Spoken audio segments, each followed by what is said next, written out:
বাংলাদেশের সর্বোচ্চ আইন সংবিধান।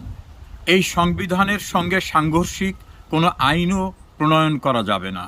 যদি করা হয় সেটাও বেআইনি হবে, এটা সংবিধানে লেখা আছে। বর্তমানে যারা ক্ষমতাসীন, নির্বাচন ছাড়া যারা ক্ষমতায় বসেছেন, তারাও কিন্তু বঙ্গভবনে শপথ নেওয়ার সময় বলেছেন এই সংবিধানকে তারা সমুন্নত রাখবেন, সংবিধানকে হেফাজত করবেন, সংবিধানের বিধিবিধানকে অনুসরণ করবেন।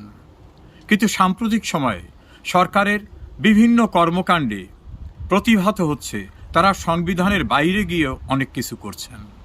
এখন প্রশ্ন উঠেছে, সংবিধান ঊর্ধ্বে নাকি যারা ক্ষমতাসীন তাদের ইচ্ছাটা ঊর্ধ্বে?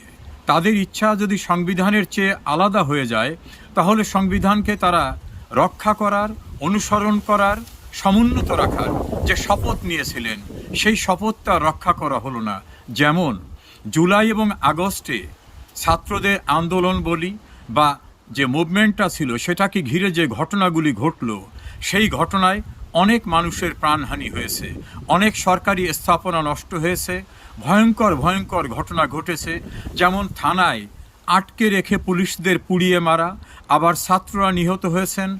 কোনো কোনো জায়গায় সরকারি বড় বড় স্থাপনা যেমন বাংলাদেশ টেলিভিশন ভবন, মেট্রো রেল, পদ্মা সেতু, এগুলোকে ভাঙচুর করা হয়েছে। যারা এগুলোকে ধ্বংস করেছেন তারা কিন্তু নিজেরা টেলিভিশন এবং বিভিন্ন অনুষ্ঠানে স্বীকারোক্তি দিয়ে বলেছেন যে আন্দোলনকে সফল করার জন্য তারা এটা করেছেন।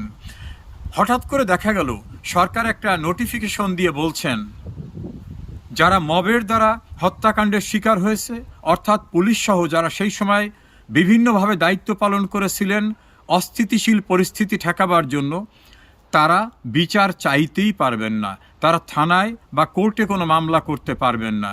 কিন্তু আমাদের সংবিধান তো বলছে আইনের ঊর্ধ্বে কেউ না।